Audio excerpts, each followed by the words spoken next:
des wallets sur leur téléphone à genre 20 millions, 50 millions. Mon premier strip club, 10 meufs, 15 meufs. Viens s'il te plaît maintenant, j'ai besoin de toi, s'il te plaît, s'il te plaît, s'il te plaît. J'étais avec Tom et Jerry, des multimillionnaires, des joueurs de première ligue. Qu'est-ce que j'ai fait? Limite, je suis en train de pleurer. Bon, ça, c'est des voleurs, donc... Et je me dis, ah ouais, genre...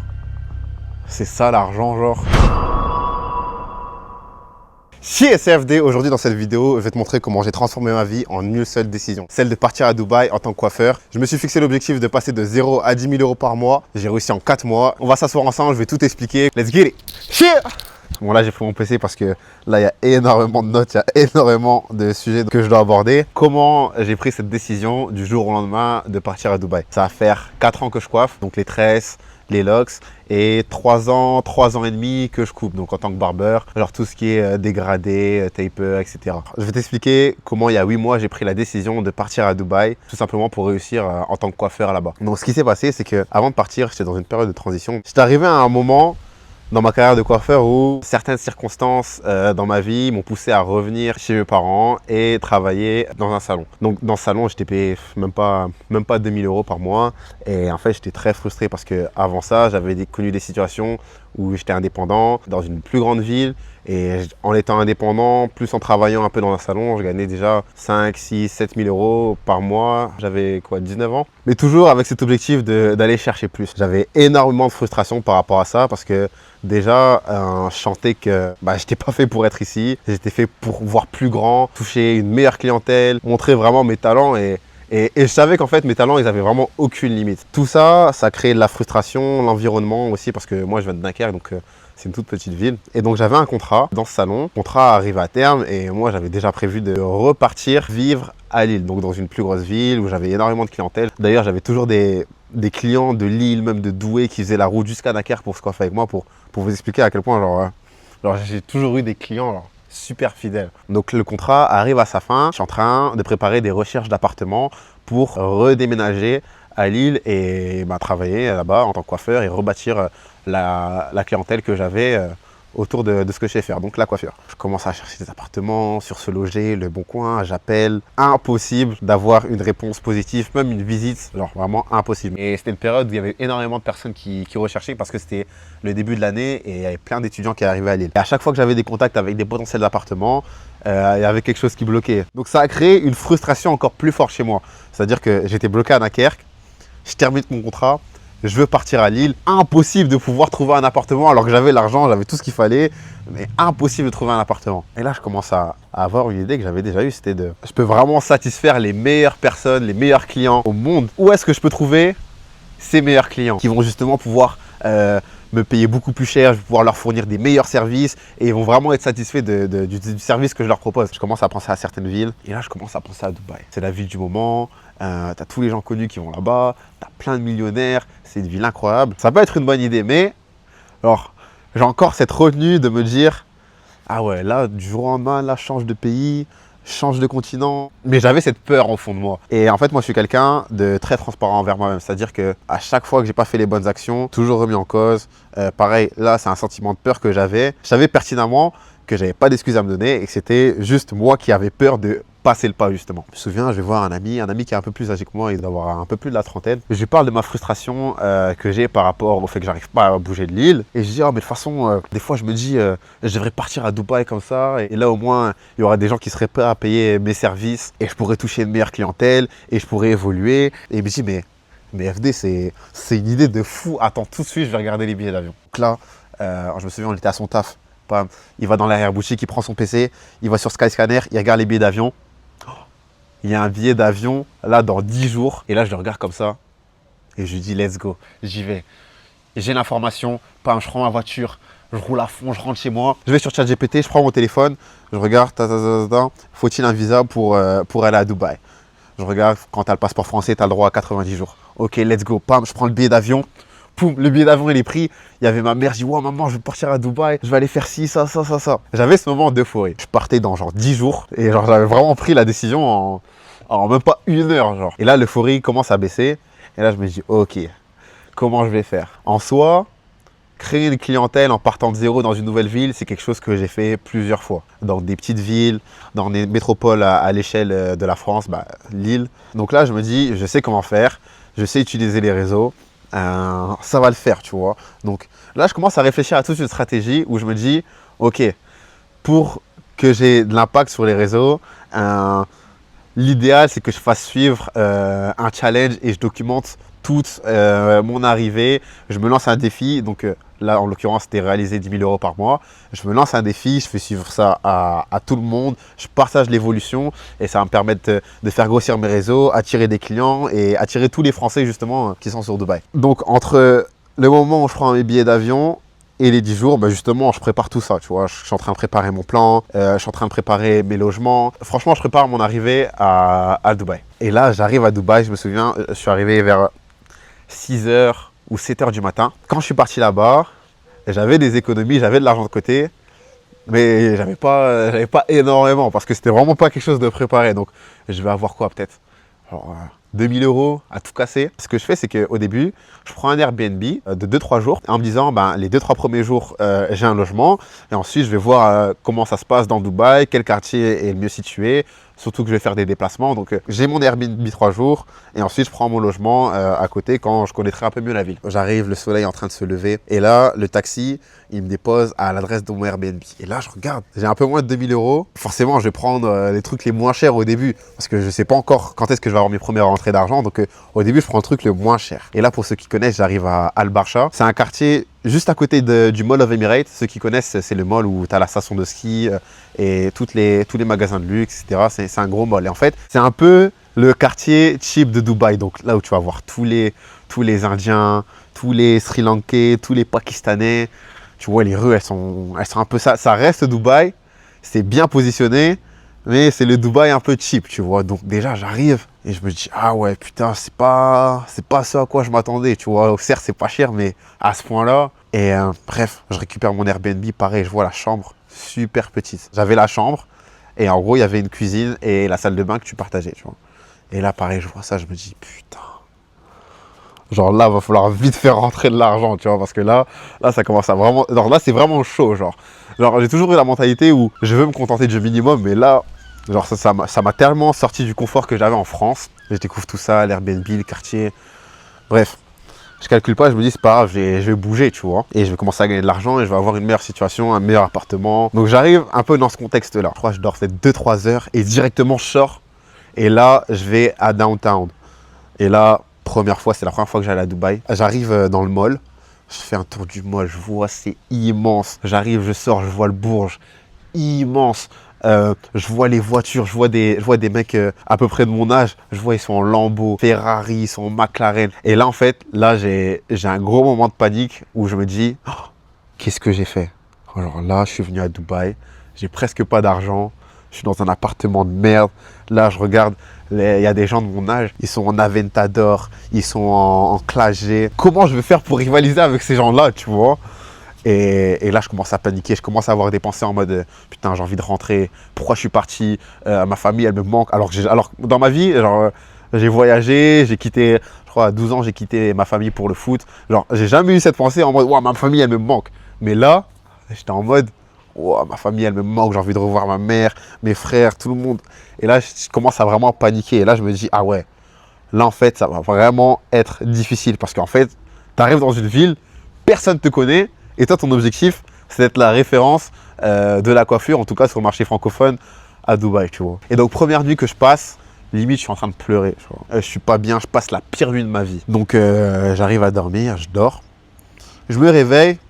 Et là, je retrouve mon empreinte d'habitude. Tous mes sentiments négatifs, je les laisse à la veille. Et je me dis, ok, maintenant, c'est maintenant de prouver de quoi tu es capable. À partir de là, je commence à lancer mon plan en termes de contenu.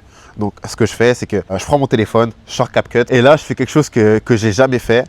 Et c'est une chose que je pense que si j'avais pas été dans cette situation où genre j'ai juste pas le choix, je pense que j'aurais vraiment retardé justement le fait de me mettre sur les réseaux, m'exprimer et tout simplement partager, documenter ma vie avec les gens sur les réseaux. Et donc là, ce que je fais, c'est que franchement au début c'était dur, hein. C'était vraiment dur. Donc je prends mon téléphone, je vais sur CapCut, je prends toutes les vidéos que j'ai prises, je fais un petit montage, je structure ma vidéo, je fais un voice-over, donc j'explique, ok, ouais, CFD, ok, j'explique le challenge, de partir à Dubaï et d'obtenir 10 000 € par mois, je dis comment je vais faire, etc. Et là, boum, je poste ma première vidéo sur Insta, TikTok. Avant de poster la vidéo, je regarde la vidéo et j'ai super honte. Et je me dis, la vidéo, elle est trop nulle, genre c'est de la merde. Et je pense à toutes les personnes qui vont voir la vidéo et qui vont me juger en mode ah, il est parti à Dubaï. Pourquoi il fait ça, pourquoi il... Genre, trop chelou, tu vois. Et donc, j'avais tous ces sentiments négatifs qui me retenaient, genre, de poster la vidéo. Mais le sentiment de je veux m'en sortir, je veux réussir, je veux montrer aux gens que c'est possible et me prouver à moi-même que je vais réussir. Bah, ce sentiment-là était plus fort et c'est ça qui m'a poussé à poster vidéo après vidéo, malgré le fait que j'avais honte, malgré le fait que j'étais pas à l'aise. Et pareil, ça c'est un truc que je vous conseille de faire. Alors, surtout sur ce genre de choses, des choses qui vont vous faire évoluer. Ne pensez pas au regard des gens, à ce que les gens vont penser de vous. Alors vraiment, ça c'est de la merde. Plus je suis resté à Dubaï, plus j'ai rencontré du monde, plus je me suis rendu compte que en fait, c'est juste normal et se montrer sur les réseaux, ça a tellement de bénéfices, ça t'apporte tellement de choses déjà humainement et même sur le plan business. Vraiment, de nos jours, genre la majorité des gens qui font de l'argent jeunes, c'est grâce aux réseaux sociaux. De jour en jour, plus je postais, plus je débloquais ce sentiment de gêne, plus j'étais à l'aise, plus, et regardez, maintenant je fais des vidéos YouTube. Et tout se passe bien, tu vois, je suis toujours là. Donc, moi à Dubaï, je connaissais absolument personne, excepté une personne. C'est la personne qui habite à Abu Dhabi, donc à 1 heure de Dubaï. Et en fait, c'était le grand frère de mon meilleur pote en France. Et en fait, donc lui, il travaille à Abu Dhabi et le week-end, il est libre. Donc, premier week-end, il monte sur Dubaï, bah, il me prend et il me fait voir un peu les beaux endroits de Dubaï, il me fait sortir, il me fait manger. Et en fait, ce qui se passe, c'est que au lieu juste de kiffer, je ressens un sentiment de frustration, mais tellement intense que je le sens dans mes tripes. Genre, j'ai cette boule au ventre de frustration où je vois toutes ces belles choses, tous ces gens qui réussissent et je me dis putain, genre, moi j'ai pas de situation, je viens d'arriver, je repars de zéro. Ces gens-là, ils gagnent des 50 000, 100 000, 200 000 euros par mois. Et je vois ça et je me dis putain, genre faut que ce soit moi, faut que dans ma vie, je mette tout en œuvre pour que moi j'arrive à cette position et je peux pas continuer à regarder ces gens de haut parce que, alors, moi, je suis quelqu'un, j'ai toujours eu confiance en moi. Donc, pour moi, ces gens-là, à part des années d'expérience et bah, justement le travail qu'ils ont fourni toutes ces années, ils n'avaient rien de plus que moi, tu vois. Donc, j'ai ce sentiment de frustration et je me dis non, c'est à mon tour et je vais me prouver à moi-même, prouver à tout le monde que moi aussi, je mérite d'avoir ce succès-là dans ma vie. Donc, ce qui se passe, c'est que j'arrive, je fais mes premières vidéos, j'explique ce qui se passe, je découvre un peu Dubaï et pour l'instant, j'ai toujours pas coiffé. Et donc là, ce qui se passe, c'est que justement, avant d'arriver à Dubaï, j'avais établi un plan pour justement me faire connaître. Au début, le plan reposait beaucoup sur quelqu'un qui s'appelle Mexed. Si tu me connais déjà, tu as déjà dû voir qu'à Dubaï, j'étais tout le temps là-bas. Je fais beaucoup de vidéos avec lui, beaucoup de contenu. Et en gros, Mexed, c'est un e-commerçant. Donc ça va faire peut-être 5, 6, même 7 ans qu'il fait du e-commerce. Et il vient de la même ville que moi. On ne s'est jamais parlé, on ne s'est jamais fréquenté, mais on avait des amis en commun. Donc déjà, avant d'arriver à Dubaï, l'ami en commun en question, je lui demande son contact. Le contact de Mexed, en lui expliquant que je vais aller à Dubaï, je vais commencer à coiffer, je vais lui proposer des coiffures gratuitement. Et il va pouvoir me donner de l'exposition, tout simplement. Donc, avant d'arriver à Dubaï, j'envoie un message à Mexed. Donc, je lui explique, j'arrive à Dubaï, je coiffe, j'arrive tel jour. Si tu veux, je viens, je te coiffe gratuitement et toi, juste, tu me partages. Donc, il me dit, ah ouais, vas-y, let's go et tout. Quand tu arrives, envoie-moi un message. Et comme ça, tu passeras à la maison et tu me coifferas et on fera ça, tu vois. Du coup, je me dis, c'est carré. J'arrive, j'ai directement au premier client. Il va pouvoir me mettre beaucoup d'expositions. Ça va me lancer, tu vois. J'arrive à Dubaï, je lui envoie un message. Il me dit, ok, cool, ben, viens, on fait ça jeudi. Donc, on arrive jeudi. Je le relance, je dis ouais c'est bon, tu veux faire ça à quelle heure dans la journée? Tu m'as dit jeudi, on est jeudi, je peux passer quand? Et envoie-moi ton adresse. Là je vois plus de réponse. Plus de réponse et là je regarde sa story, je vois il se fait coiffer par son ancien coiffeur. Et là je fais merde, putain. Peut-être qu'il a oublié, peut-être que, je sais pas, alors je me dis merde. Genre mon plan au début il reposait sur ça et là il me dit c'est ok et là au dernier moment il me met un plan. Du coup je commence à me poser des questions et tout. Mais je me dis, vas-y, je vais pas abandonner, tu vois. Je lui renvoie un message et je lui dis, ouais, j'ai vu que tu t'es coiffé et tout, mais si tu veux, la prochaine fois, je peux repasser, t'inquiète pas, je suis disponible pour toi, peu importe, à n'importe quel moment de la journée, tu m'envoies un message, tu m'appelles, je viens tout de suite. Il me dit, ok, ah ouais, désolé, la dernière fois, vas-y, le coiffeur, il est venu pour les autres, il m'a coiffé et tout, bref. Je dis, ok, bon, c'est pas grave. Donc, on se redonne un autre jour, je crois que c'était dimanche, je crois. Donc, on arrive dimanche, pareil, je le rappelle et tout, il m'avait toujours pas donné l'adresse, pareil, pas de réponse. Pas de réponse. Je le rappelle une deuxième fois, pas de réponse. Je lui renvoie un message, pas de réponse. Et pareil, je vois qu'il se refait coiffer pour son ancien coiffeur. Et je vois ça, et là je commence à avoir une réaction de haineux en mode Dans tous les cas, je suis pas venu à Dubaï juste pour le coiffer lui. Dans tous les cas, je vais réussir. Je commence à avoir le seum contre lui et je vous rappelle, ça c'était toujours les premiers jours. Et les premiers jours, il y avait justement le grand frère de mon ami avec qui j'étais, qui m'a fait découvrir un peu Dubaï. Et le jour du dimanche où il m'a mis le deuxième plan, j'étais avec eux. On va l'appeler Tom. Et je dis, ah vas-y, Mexed, il m'a encore mis un plan. Et je commence à avoir un comportement de haineux, tu vois, une réaction de haineux. Et en fait, on était à trois, on était, moi, Tom et un autre ami à lui. Et là, son ami, il me dit quoi? Il me dit, eh, mais tu sais quoi? Tu lui proposes une dernière offre irrésistible. C'est ce que tu lui dis. Je viens chez toi te coiffer pendant un mois gratuitement. Toi et tes potes, tu m'appelles quand tu veux. Pendant un mois, je suis disponible pour toi. Et on fait du contenu ensemble. Moi, je sais ça vaut combien parce que Mexed, c'est un mec qui fait des locks, il coupe. Je me dis, ah ouais, un mois gratuitement comme ça? Ouais, tu sais quoi? Let's go, je le fais. Donc là, je lui envoie ce message-là. Et là, directement, grave chaud. Il me dit, ouais, vas-y, viens tel jour, telle date, je te renvoie mon adresse. Là, il m'envoie directement son adresse.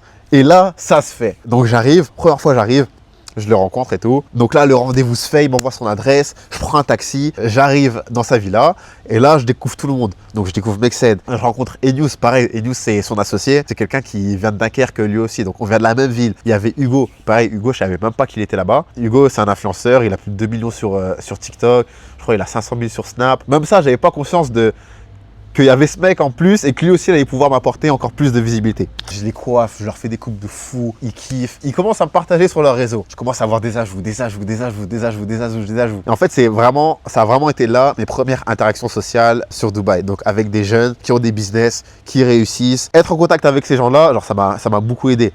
Par exemple, Hugo, il m'a donné beaucoup de conseils par rapport à comment gérer les réseaux, comment gérer mon image, comment attirer des gens. Pareil, Mexed, il m'a donné plein de conseils. Et News, pareil, même les gens avec qui il travaillait. Genre, j'ai découvert un autre monde et j'ai vu des gens qui avaient la vingtaine et qui, à eux tous, ils généraient des centaines de milliers d'euros par mois. Genre. Là, je me suis dit, ok, là, j'arrive dans un nouveau monde.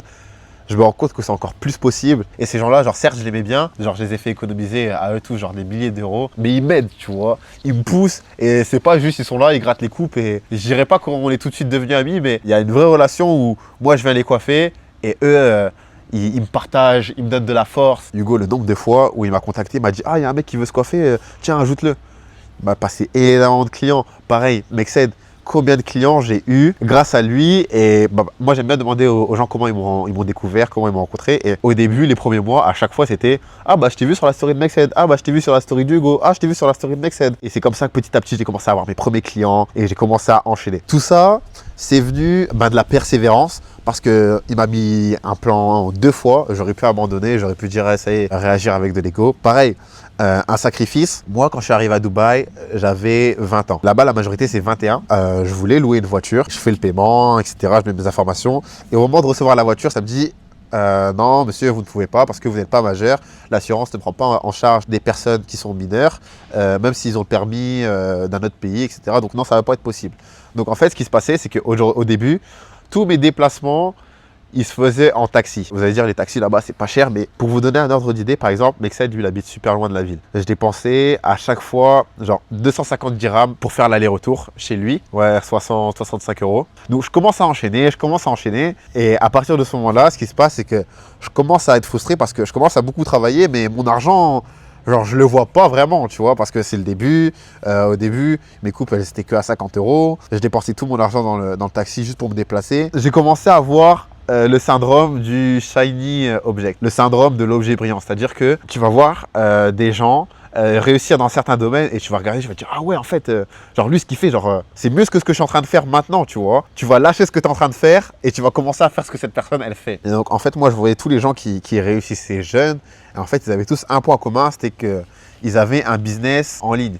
Que ce soit l'e-commerce, que ce soit le fait qu'ils soient influenceurs. Il y avait des gens qui faisaient du trading. Et en fait, ce qui s'est passé, c'est que moi, j'avais déjà découvert le trading il y a quelques années. J'avais commencé un peu, mais j'avais lâché.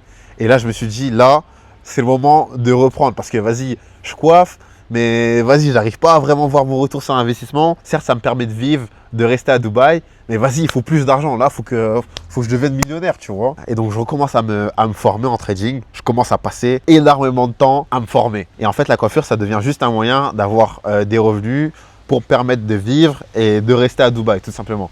Mais à ce moment-là, mon objectif principal, Genre, c'est le trading pour justement commencer à gagner de l'argent, tu vois. Et en fait, ce qui se passe, c'est que je commence à me former et ceux qui connaissent, je commence à prendre des challenges des propres firmes, commence à travailler ça à fond, à fond, à fond, à fond, à fond, à fond. Et donc, je commence à passer un challenge et là, je commence à gagner de l'argent grâce au trading. Et là, dans ma tête, quand je commence à gagner de l'argent grâce au trading, je suis en mode, ok, là c'est bon, là je vais commencer à péter, là je vais réussir, là je vais devenir riche, là dans tant de temps je vais gagner ça. Et je commence à faire tout tourner autour du trading. Et la coiffure, genre je commence à délaisser. Ça c'est quelque chose que je recommande pas. Là aujourd'hui, j'ai beaucoup appris par rapport à ça. Alors ce qui est important pour moi maintenant, c'est de se concentrer sur une voie et aller à 100% sur cette voie sans se laisser distraire en regardant les autres business. Ah, lui il fait ça, peut-être que c'est mieux, bah vas-y, bah, je vais lâcher ce que je fais.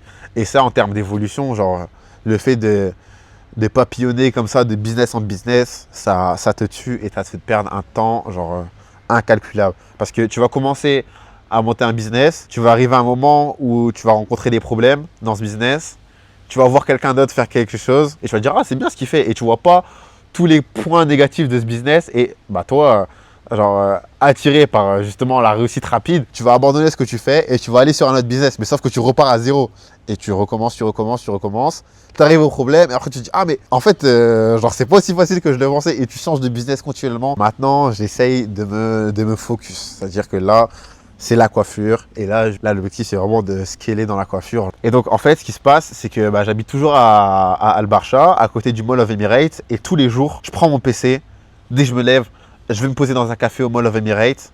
J'avais une routine, c'est-à-dire que j'allais dans le mall. Et en fait, il y avait le valet parking VIP. Et en fait, tous les matins, j'y allais et je regardais toutes les voitures. Et genre, ça me motivait parce que tous les jours, j'y allais et je voyais des Ferrari, des Rolls-Royce, des McLaren, des Brabus. Je me servais de ça comme motivation en mode, ok, genre, c'est ça que je veux, tu vois. C'est ce niveau de vie que je veux. Et je me souviens, ça faisait partie de ma routine. Donc tous les matins, je me levais, j'allais voir le parking. Tous les jours, justement, je me posais dans ces cafés-là et je travaillais ce côté trading. Et dès qu'on m'appelait pour aller se coiffer, bah, je laissais tout en plan et j'allais me déplacer chez les clients. Et c'est comme ça que j'ai vécu pendant peut-être même 2, même voire 3 mois. Ce qui se passe, c'est que pendant ce temps, je continue tout le temps à poster.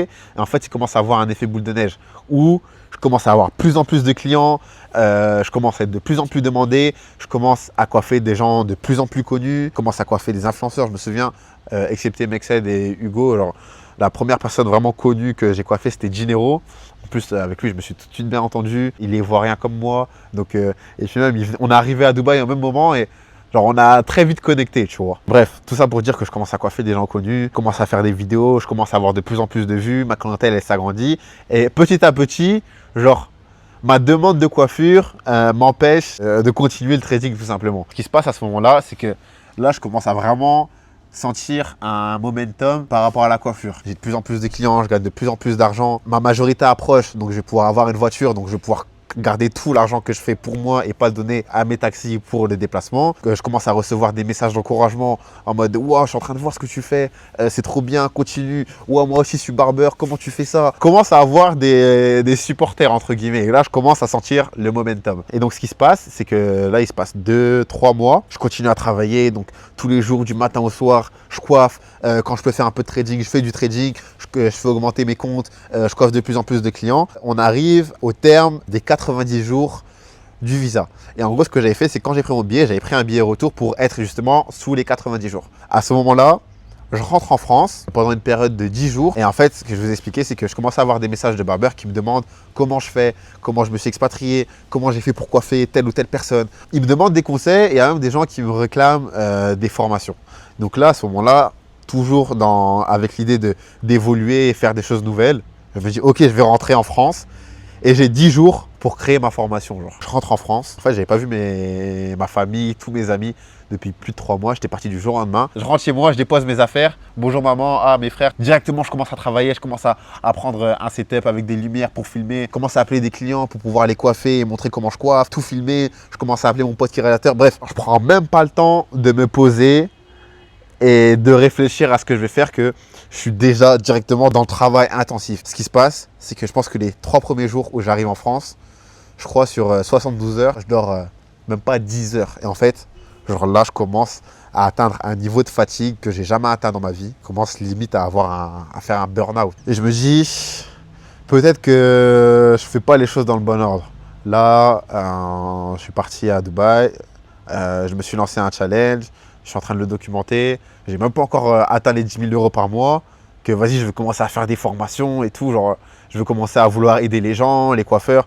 Genre, en termes de capacité, en termes de connaissances, genre, je me sentais capable, mais je sentais que c'était pas fait dans le bon ordre des choses. Je reprends les choses en considération et je commence à me calmer. Je me dis, ok, c'est quoi? Je vais finir mon séjour en France, je vais retourner à Dubaï, je vais terminer ce challenge et après on verra ça plus tard, tu vois. Je retourne à Dubaï et les choses commencent à s'accélérer encore plus. C'est-à-dire que là, je commence à coiffer encore plus d'influenceurs. Je commence à coiffer des mecs comme J-Max, comme T-Slash, toute la nouvelle génération de TikTokers. Pareil, le jour du Nouvel An, je reçois un appel. C'est un client que j'avais déjà coiffé, donc c'est un mec de Bordeaux. Il est DJ, il s'appelle Ryan, c'est DJ Rayon, je crois. Il m'appelle. Et il me dit, ouais, là, j'ai un gars, moi, qui vient de ma ville. Il vient à Dubaï pour fêter le Nouvel An. Il est avec un joueur de foot, un ancien joueur du PSG. Il a besoin de toi, il veut que tu le coiffes, il veut que tu lui fasses ses tresses, il veut que tu le coupes. Genre, est-ce que tu es disponible là, ce soir, là? Et là, moi, je lui dis, bah, bien sûr, je suis disponible, tu vois. Il m'envoie le contact de son pote. Je parle avec son pote, je me souviens, c'était Ramsès. Et pareil, il me contacte. Ouais, ça va, frérot, et tout, on a besoin de toi pour le Nouvel An, on veut être frais. Je suis avec un joueur, il s'appelle Hugo Ekitike. C'est mon frérot. J'ai envie que tu viennes et que tu nous coiffes. Donc, moi, je lui dis, bah, let's go, moi, je suis disponible. Tu me dis une heure et moi, je serai là. Et en gros, il venait d'arriver à Dubaï et ils ont commencé directement à sortir. Donc je me souviens, ils étaient partis à Top Golf et tout. Et en fait, ils rentrent chez eux qu'à partir de 3 h du matin. Et là, ce qui se passe, c'est qu'en fait, moi, je suis chez moi et j'attends 1 h du matin. Je vois, ils m'appellent pas. 2 h du matin, il m'envoie un message. Ah, désolé frérot, ça prend du temps, mais t'es toujours dispo. Et je dis, ouais, t'inquiète, je suis disponible. Pareil, 2 h 30, 3 h. Là, il m'appelle, il me dit, ouais, c'est bon, je t'envoie l'adresse, viens maintenant. Souvent, ces gens-là, ils sont très spontanés. Quand ils veulent faire quelque chose, il faut que ça arrive tout de suite, tu vois. Donc, il me dit, ouais, vas-y, là, c'est bon, là, je suis là. On arrive, on rentre, on est là dans 20 minutes. Tiens l'adresse, viens tout de suite, maintenant. J'étais prêt, je suis dans les starting blocks, je prends ma valise pour le café, je prends mon taxi et j'arrive chez eux. Je vois Hugo, il y avait son frère, il y avait Ramsès et Fedji. Il y avait toute leur équipe qui tournait justement autour de Hugo et Ekitike. Je les coiffe, je m'entends super bien avec eux. Je vois qu'ils avaient un chef qui avait préparé des buffets. C'était un gros penthouse. Pour ceux qui connaissent, c'était à District 1. Donc bref, toute la nuit, genre je les coiffe, mais en même temps on est posé, on discute, on parle de la vie. Ce qui se passe, c'est que genre, je suis arrivé à 3 h et genre, je suis parti genre, à 9 h du matin. Donc j'ai coiffé toute la nuit, tu vois. Je reviens à Dubaï, il se passe ça, je mets ça sur les réseaux, les gens ils sont en mode ouais, t'as coiffé Hugo Ekitike, truc et tout. Donc là, je vois que mon statut il commence à s'élever. Pour revenir à là où j'en étais, donc je pars en France, je reviens à Dubaï et en fait, pendant mon séjour en France, il y a un mec qui me contacte sur TikTok, presque pas d'abonnés, genre 10 abonnés, 10 abonnements, 0 photo, juste une photo de profil et c'est lui dans un jet privé genre. Et moi, il m'envoie un message sur TikTok et en plus d'habitude, je regardais jamais mes messages TikTok genre, parce que tous mes clients m'envoyaient des messages sur Snap ou Insta. Je vois son message sur TikTok, je dis ah désolé et tout, là je suis en France. Mais je reviens dans 10 jours à Dubaï, on fait ça à mon retour. Il me dit ok, vas-y tranquille, je t'attends et tout, je suis pas pressé, j'ai vraiment envie que ce soit toi qui me coiffe et tout. En gros, comme je suis parti 10 jours, bah forcément il y a tous mes clients qui se sont pas fait coiffer pendant 10 jours, donc je reviens à Dubaï, première journée, grosse journée, donc je commence dès le matin. Le mec il m'avait contacté, donc le mec avec sa photo de profil en jet, j'avais rendez-vous avec lui, je me souviens à 14 h. Du coup je demande l'adresse et tout, il me dit ah bah, c'est au Five. C'est au Five Palm. Et en gros, pour ceux qui connaissent, à Dubaï, il y a une grosse chaîne d'hôtels qui s'appelle le Five et t'en as un peu partout dans chaque quartier et justement sur la Palme. T'arrives, t'as que des supercars, des McLaren, des Lamborghini. Tu vois que là, t'arrives à un endroit où les gens, ils ont vraiment de l'argent, tu vois. Mon taxi me dépose, j'arrive avec ma valise, j'arrive à la réception, j'envoie le message et je dis ouais, je suis là, tu vois. Là, ils arrivent. Ils étaient deux. Et en fait, c'est deux meilleurs potes. Grand sourire. Ah ça va FD, on t'attendait et tout, ah, bien arrivé ça, t'as pas trop galéré à trouver, etc. Bref, super accueillant. Pour la vidéo, on va les appeler Tom et Jerry. Donc j'arrive dans leur suite, j'ouvre la porte et là, je vois des meufs partout, je vois des sacs Louis Vuitton, Gucci, partout en vrac, fraîchement sortis des magasins. Et je fais wesh, genre... depuis que je suis là, je vois des gens qui ont de l'argent, mais alors là, c'est un autre niveau, tu vois. Du coup, ils m'accueillent, ils me font rentrer, ils font ah, désolé, c'est un peu le bordel, il y a des meufs et tout, bah attends, on va leur dire de partir. Vas-y, tu veux te mettre où? Bref, ils m'accueillent. Là, j'ai besoin d'une coupe. Ce soir, on sort, ça fait 3 jours de suite qu'on sort, on aime trop cet endroit et tout. Et en fait, là-bas, il y a un genre de club qui est super connu, surtout des Français. Et je dis, ah, c'est le Blue. Et là, quand j'ai le Blue, il est en mode ah, tu connais le Blue? Ouah, ça fait 3 jours de suite qu'on y va, on arrache tout. Là-bas, on est les rois, là-bas, on est les boss. Il commence à me montrer des vidéos. Et moi, je regarde en mode ah, ok, genre, ok, cool, tu vois. Et du coup, je commence à les coiffer et tout. Et genre, super accueillant. C'est comme si, genre, on s'était jamais connus, mais directement, on se parle comme si on était potes depuis, tu vois. Et jusqu'à, je suis en train de le coiffer, il me dit, ouais, il y a des meufs et tout, tu veux que je t'appelle une meuf pour toi et tout, genre j'arrive, je le rencontre, et ce mec, il veut vraiment me mettre bien, mais il veut vraiment me mettre au max, tu vois. Je dis, non, t'inquiète et tout, je coupe et tout. En plus, là, je viens de revenir, donc là, j'ai plein de clients à couper aujourd'hui, toute la journée, je coiffe. Tranquille, t'inquiète. Je coiffe Tom et Jerry. Il y en a un, je lui fais un dégradé, sa barbe, et l'autre, je lui fais des tresses. Je lui rase vite fait ici, derrière, il coupait même pas. Là, je lui rase vite fait là, je fais son bouc, je rase sa moustache, et fini, tu vois, genre super rapide. Je me souviens, j'avais augmenté mes prix, donc là, j'étais passé d'une coupe simple de 50 € à 70 €, et pour des tresses, c'était de 75 € à 100 €. Donc pour les deux, c'était à peu près genre un truc de genre 240, 250 €, 260 €, bref. À la conversion, ça doit être en dirham, ça doit faire à peu près ça. Bref, je finis la coupe et tout, et je me dis, ouais, bon, c'est tout, là, je vais enchaîner et tout, je vais partir. Il me dit, ah, ok, bah, je te dois combien? Du coup, je lui dis le prix, je crois que c'était un peu moins, genre, c'était genre 800 dirhams ou quoi. Donc, non, c'était genre 900, ouais, 900 dirhams ou un truc comme ça. Donc, un peu plus de 200 €. Et il me dit, ah, ok. Il va dans sa chambre, il revient, et là, il me tend, genre, 3 billets de 1000, donc 3000 dirhams, et il me regarde en souriant. Tiens, un petit tips. Et là, je fais, ah ouais. Genre, ce mec, genre, il veut vraiment me mettre bien et il a vraiment de l'argent, tu vois. Donc, 3000 dirhams, ça fait à peu près 800 €. Donc, il m'a payé 3-4 fois le prix que je lui ai demandé. Et du coup, moi, je suis en mode, wow, putain, là, je suis tombé sur des vrais clients. En plus, c'est grave des bons, on a les mêmes délires. J'espère qu'ils vont me rappeler et tout. Genre, ah ouais, en plus, un truc que j'ai pas raconté, c'est que, genre, quand je suis parti en France et je suis retourné à Dubaï, j'avais pris une escale pour retourner à Dubaï, qui était en Turquie. Donc, j'ai loupé mon avion quand j'étais en Turquie, ce qui a fait que j'étais bloqué en Turquie et j'ai dû repayer un billet d'avion. Et en fait, j'étais en mode, ah ouais, putain, là, Dieu merci, genre, là, ça m'a remboursé le billet d'avion que j'ai dû payer. D'urgence, tu vois. Donc, bref, donc là, je suis content et tout. J'ai jamais été autant payé pour aussi peu de travail, tu vois. Et après, je continue la journée. Et là, cette journée-là, ça a été ma première journée où j'ai gagné plus de 1000 €. Je crois que cette journée-là, j'ai dû gagner genre, j'avais fait le compte à la fin, j'avais dû gagner genre 1380 €, un truc comme ça. Et là, je me dis, ah ouais, putain, là, je commence vraiment à passer un step, tu vois. J'étais majeur, donc directement, je prends une voiture. Ce que je fais, c'est que maintenant que j'ai une voiture, mes déplacements, ils sont gratuits, entre guillemets. Donc, ce que je fais, c'est que quand j'ai une voiture, pour encore développer mon réseau, je commence à proposer plein de collabs avec plein d'influenceurs sur Dubaï. Ça me permet d'encore augmenter mes clients, d'augmenter mes revenus, d'augmenter ma charge de travail. Et en fait, ce qui se passe, c'est qu'on arrive dans une période de février. Et là, Dubaï, ça devient plein à craquer. Je commence à vraiment m'enrichir parce que j'ai la voiture. Je me déplace, le plein c'est 20 €, et bah, quand je vais chez quelqu'un, il me donne 200 € pour sa coupe, bah, c'est 200 € dans ma poche, tu vois, et ça va pas chez un taxi, t'as capté. Et je commence à avoir plein en plus de clients. Pareil, un truc qui m'a beaucoup aidé, c'est que j'ai commencé à avoir une clientèle, où dans cette clientèle, j'avais des groupes de scammers. Et en fait, je sais pas pourquoi, mais genre les scammers, genre ils aiment trop traîner ensemble, c'est-à-dire que genre en général, il va y avoir un mec qui est un peu plus évolué dans leur business, et vas-y, ils vont prendre des Airbnb, et ils vont vivre à 4, 5, 6, 7 dans le même Airbnb, dans la même villa. Et en fait, j'avais 2 groupes comme ça de scammers et ils m'appelaient tous les 3-4 jours. Et à chaque fois, je venais, je coiffais 3, 4, 5 personnes d'affilée. Et ça, pareil, ça a fait encore augmenter mes revenus. Et là, j'ai commencé à faire ma deuxième journée à plus de 1000 €. J'ai commencé à faire des journées à 500 €, 600 €, 500 €, 700, 800. Et ça a commencé à s'enchaîner. Et là, boum.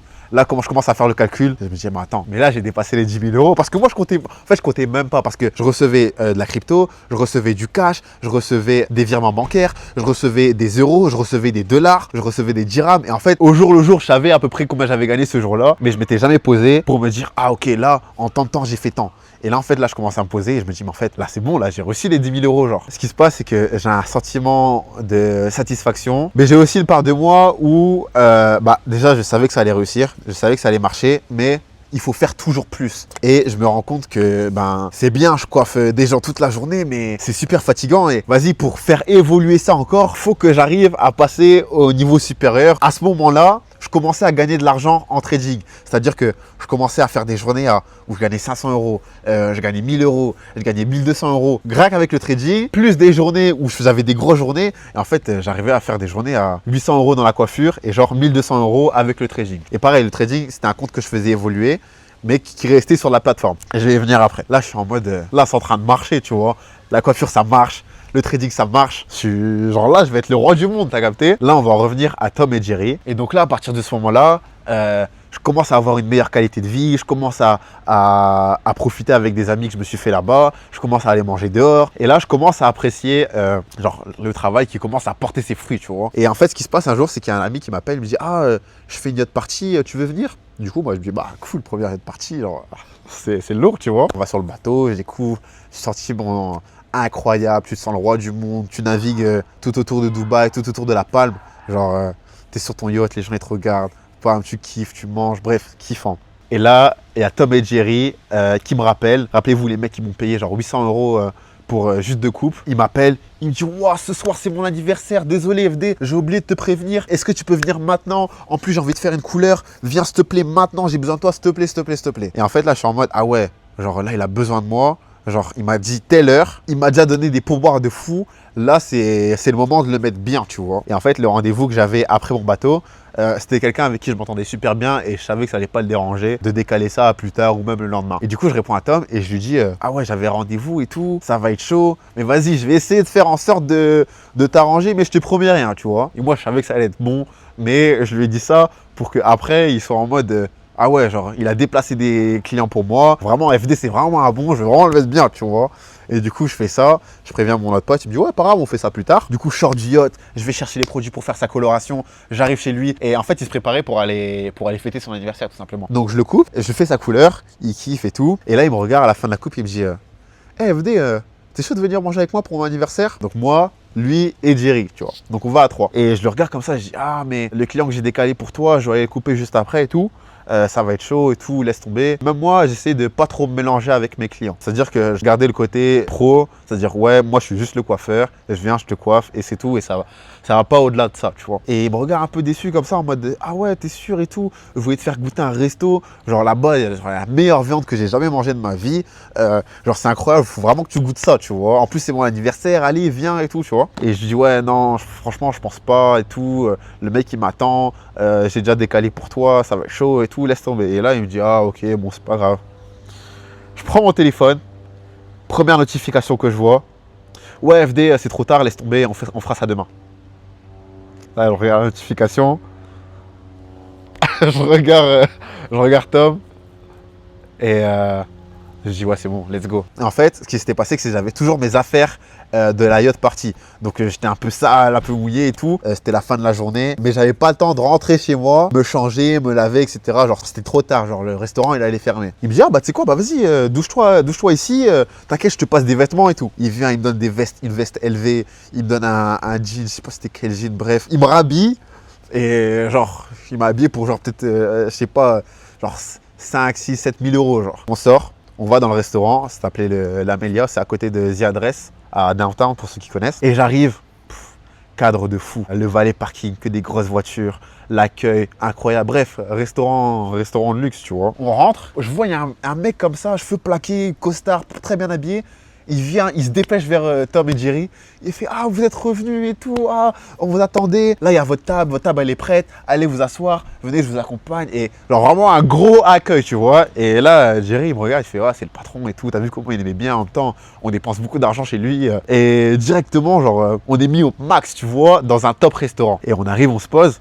Et il fait ouais, comme d'hab, ramène-moi comme d'hab. Et là, il commence à avoir plein de buffets qui arrivent, des entrées, des pommes de terre à la truffe. Il y a des gros bouts de viande qui arrivent. Genre, ça s'appelait des tomahawks, des viandes à 800 euros. Tout arrive sur la table. Et je commence à manger. Et là, je suis en mode ouais, j'ai jamais aussi bien mangé de ma vie. Genre. Et en fait, depuis que je suis arrivé à Dubaï, genre, c'était plein de nouvelles expériences où dans ma tête, je suis en mode ouais, c'est une dinguerie. Mais comme je suis avec des gens qui sont habitués à ça, je suis en mode oh, c'est cool, hein, c'est cool. Genre, tu vois, je fais le mec en mode, genre, c'est rien pour moi, tu vois. Il me mettait tellement à l'aise. Il était en mode, ouah, FD, j'aimerais tellement être à ta place, avoir la première bouchée de ce tomahawk, de ce wagyu de fou. Genre, vraiment, je t'envie. C'est vraiment la meilleure viande du monde. Et genre, ils étaient limite plus hypés que moi, alors que c'était eux qui me faisaient découvrir cette expérience. On finit de manger.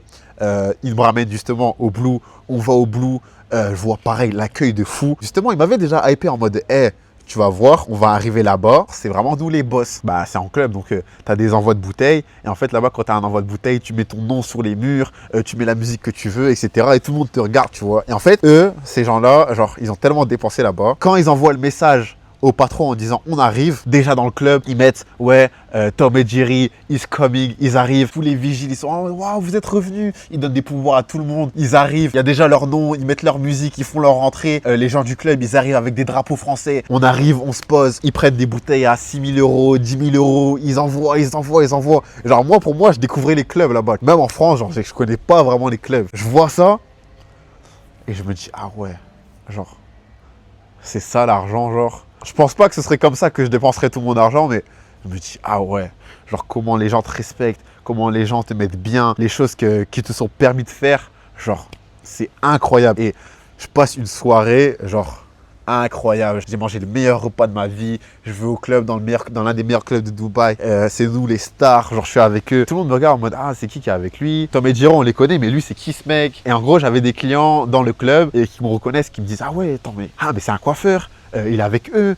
C'est lui qui dépense autant. Et les gens ils ont commencé à me voir en mode genre ouais FD genre là il n'y a pas que la coiffure tu vois. Il a trop d'argent tu vois. Et en fait ce qui se passe c'est que je commence à traîner avec ces gars là. Donc la journée j'ai mes clients et le soir on va manger, on commence à faire du sport ensemble, on commence à sortir. Je fais mes premières soirées à plus de 50 000 euros dépensés. Pas moi, bien sûr, eux. Parce qu'eux, ils sont millionnaires, tu vois. Ils sont en mode, non, vas-y, FD, t'es avec nous maintenant. Tu fais partie du crew. T'as capté? Pareil, je commence à voir des choses extraordinaires. Tu sors de chez toi, il y a une limousine qui vient te chercher avec genre 10 meufs, tu vas dans des gros restos, des restos super huppés avec un dress code, c'est une clientèle, c'est que des vieux millionnaires, milliardaires.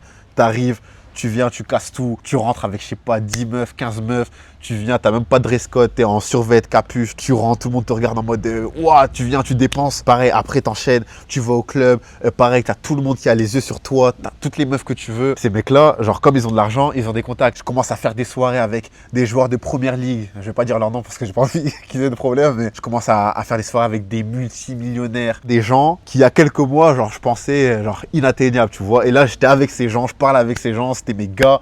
Et je vivais des choses de fou. Avec ces mecs-là, on est parti au Japon. Du jour au lendemain, ils me disent FD, donne-moi ton passeport, on va au Japon. Et là, on va au Japon, meilleur voyage de ma vie, je découvre des choses incroyables. Pareil, ils m'ont fait découvrir mon premier strip club. J'étais choqué, tu vois. Des souvenirs de fou, tu vois. Tu fais ton premier strip club à Tokyo, tu vas genre 20-30 minutes, tu dépenses 10 000 euros. Toujours pas moi, tu vois, parce qu'ils sont en mode, non, vas-y, FD, toi, tu dois travailler. Moi, je suis en mode, non, les gars, moi, je suis pas encore millionnaire. Et en fait, le truc, c'est que à chaque fois, genre, moi, j'étais en mode, non, moi, faut que je travaille, tu vois. C'est-à-dire que eux, ils sortaient tous les jours. Genre, moi, à chaque fois, je leur disais, non, vas-y, je sors pas. Je viens pas, non, faut que je me couche parce que demain j'ai un clientèle. Ou vas-y, les fois où je sortais, le club il fermait à 4h, j'allais à 3h30, je finissais ma journée, je faisais du sport et tout. 3h30, je vais, 30 minutes, je passe la fin de la soirée et après je rentre, je dors et après j'enchaîne. Plein de fois, genre ils m'ont offert des choses, ils m'ont offert des voyages. Après au Japon j'ai dépensé et tout, mais en fait ça m'a permis de casser tellement de barrières en termes d'argent. Via eux, j'ai rencontré des gens, je parlais de scammers tout à l'heure.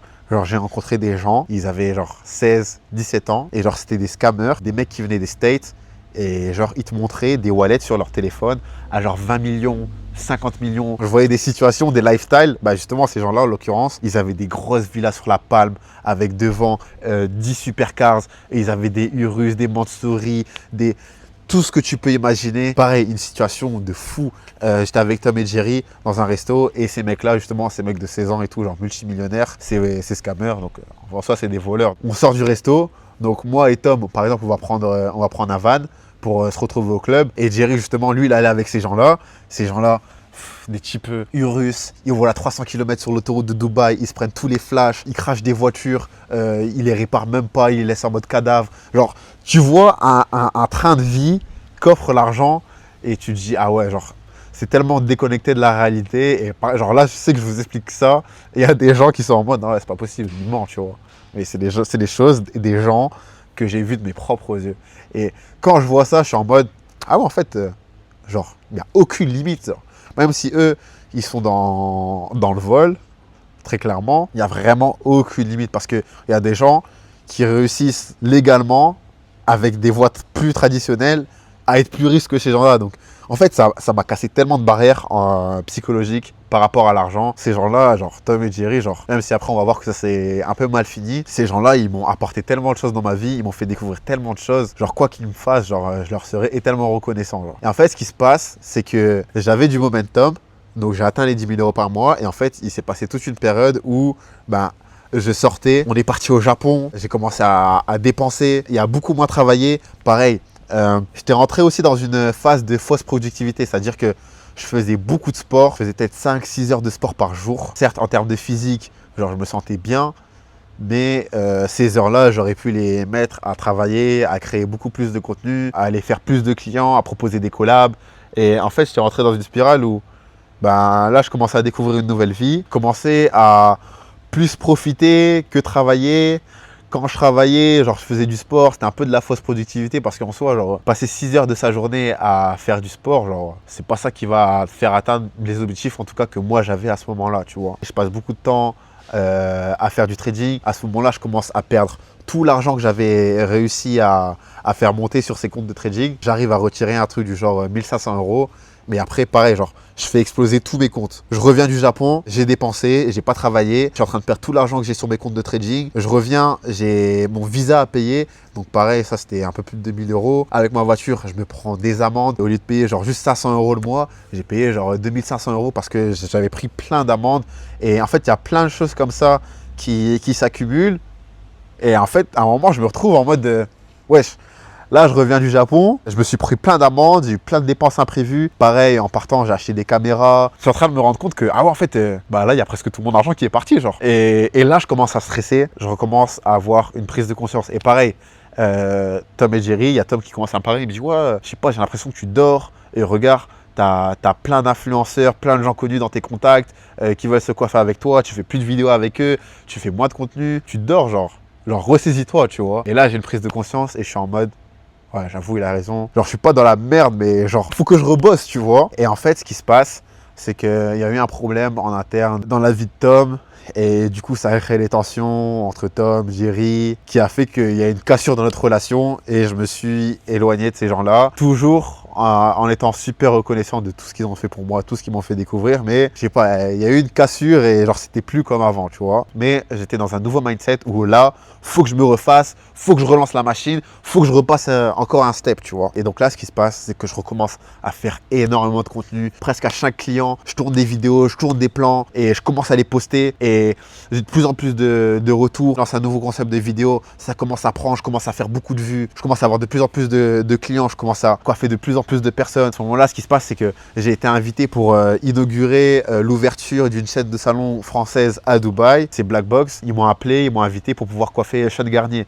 Pareil, Sean Garnier, genre superstar, emblématique des tresses, plus de 5 millions sur Instagram. Je commence à coiffer vraiment, genre des gens vraiment connus, des gens vraiment branchés, genre comme William Thomas, c'est le mec qui est derrière tous les clips de tout le rap français. Je commence à coiffer de nouveaux footeux, je commence à coiffer genre, vraiment plein de gens. Et là, j'arrive au point où c'est plus moi qui vais vers ces gros clients, mais c'est eux qui viennent à moi. C'est-à-dire que là, j'avais vraiment commencé à bien gérer mon image sur les réseaux sociaux. Quand les gens ils venaient à Dubaï, ils mettaient Barber Dubaï et ils tombaient directement sur mes pages. J'ai eu ce nouveau momentum et j'ai recommencé à faire mes journées à 700 euros, 800 euros, 900 euros et à commencer à enchaîner ces journées. Et en fait, ce qui se passait, c'est que j'étais arrivé à un point où toute la journée, je faisais que coiffer et tourner des vidéos, donc avec des clients. Je finissais tous les jours à 3 h du matin, 4 h du matin, 5 h du matin et je me relevais tout de suite à 9 h, 8 h, continuer à reprendre mes rendez-vous justement du lendemain. Et en fait, j'arrivais à un moment où j'étais juste exténué parce que je dormais 3-4 heures par nuit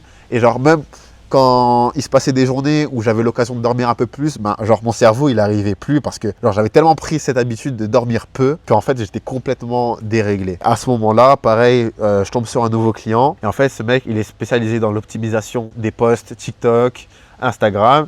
Et il me propose ses services pour pouvoir éditer mes vidéos et poster sur mes réseaux. Je le rencontre un mardi, directement le mercredi, je reviens vers lui, je reviens chez lui, je lui propose de travailler ensemble. En fait, ce qui se passe, c'est que je commence à avoir un roulement où je coiffe toute la journée, je tourne des vidéos toute la journée.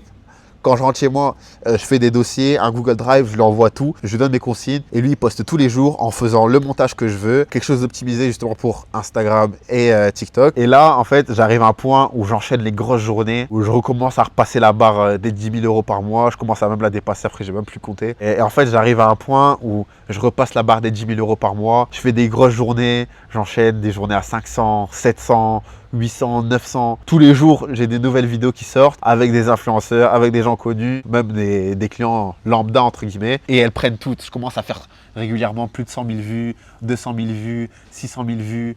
Là, je commence à vraiment avoir un vrai engouement et mon statut, il fait que augmenter. C'est-à-dire que toujours en prenant comme repère les 10 000 euros par mois, les 10 000 euros par mois, en vrai, quand tu le décomposes, c'est 330 euros sur 30 jours. Moi, ce que j'avais, c'est que j'avais des prestations à 200 euros. Donc, quand j'allais coiffer quelqu'un sur des locks, des tresses, plus, je sais pas, une coupe, genre taper, dégradé, bah, je facturais ça, genre un peu moins de genre 195 euros, on va dire 200 euros. Il me fallait 2 clients de tresses ou de locks par jour. Et genre, j'étais au-dessus de mon quota journalier qu'il fallait atteindre pour avoir les 10 000 euros par mois. Et donc toujours à ce moment-là, il y a un effet boule de neige où j'avais déjà mes clients des mois précédents, j'avais des nouvelles personnes qui arrivaient sur Dubaï, c'était la période des vacances. Pareil, grâce à mon monteur, je commençais à faire pas mal de vues sur TikTok, sur Instagram. Pareil, j'arrivais à un point où genre 5 jours sur 7, j'avais des grosses journées à plus de 700, plus de 800 euros. Je finissais à 3 h du matin, 4 h du matin. Je commençais vraiment à me vider de mon énergie. Les gens qui m'ont sur Snap, je mettais tout, ils voyaient tout. Et les gens voyaient que je commençais petit à petit à me vider de mon énergie. Alors même sur mon visage, ça se voyait. Ce qui est paradoxal, c'est que toute la journée, je voyais énormément de gens. Mais en même temps, je me sentais genre super seul. Parce qu'à la fin de la journée, quand tu as fini de travailler, tu rentres chez toi, tu es tout seul, tu vois. Personne qui t'attend.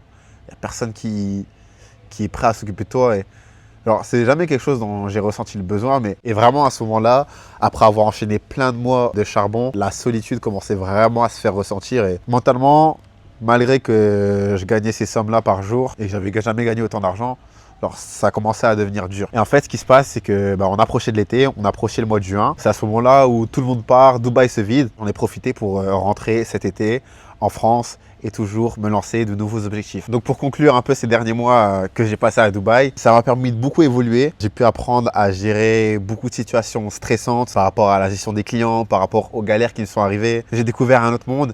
Un monde où les gens n'ont pas peur de faire des choses différentes, d'aller de l'avant. Ça m'a vraiment permis de comprendre que c'est vraiment ça qui différencie les gens qui réussissent et les gens qui restent au même point toute leur vie. C'est prendre des risques, faire des choses que les gens n'ont pas le courage de faire. Et tu verras que vraiment chaque effort paye. Moi, à chaque fois que je me suis mis dans des modes de charbon où j'ai travaillé, j'ai réfléchi, j'ai mis en place des stratégies, j'ai toujours eu des résultats. Ça a toujours porté ses fruits. Ça m'a aussi fait comprendre qu'une fois que tu as les skills pour développer une clientèle, moi, en tant que coiffeur, je peux aller partout dans le monde.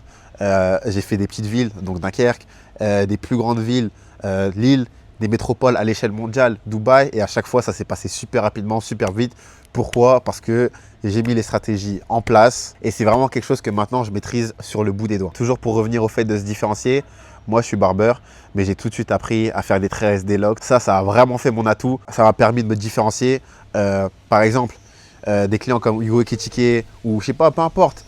Les loxés à Dubaï, les gens qui font des tresses, tous ces clients-là, j'étais tout de suite leur choix numéro 1. C'est ce qui m'a ouvert beaucoup de portes. Et pareil, surtout en termes de revenus. Pour un client, grâce à ses prestations en plus, ça me rapportait 200 euros. Alors que si j'avais uniquement coiffé, ça allait me rapporter que 70 euros. Et pareil, j'allais pas attirer autant de clients parce que les gens qui auraient des locks, forcément, ils seraient plus obligés de passer par moi. Donc voilà, c'était le récap de tout ce qui s'est passé pour moi à Dubaï. Moi qui réussis le challenge de 0 à 10 000 euros par mois. Encore une fois, si je te partage toute cette histoire, c'est pour que tu te rendes compte que vraiment en quelques mois, ta vie peut vraiment changer. Et en l'occurrence, pour moi, grâce à la coiffure. Tu verras que dans les prochaines semaines à venir, sur cette chaîne, je vais te partager beaucoup de vidéos où je te transmets tout mon savoir de façon gratuite, de façon à ce que tu aies les armes et les connaissances, pourquoi pas devenir coiffeur ou si tu es déjà coiffeur, passer de, comme moi, quelqu'un qui était salarié, dépendant d'un patron, d'un salon avec des heures peu flexibles, à passer d'un coiffeur qui est indépendant, libre géographiquement et financièrement grâce à la coiffure. Ça m'a fait plaisir de partager toute cette histoire avec toi. On se voit très vite, c'était FD. Cheers!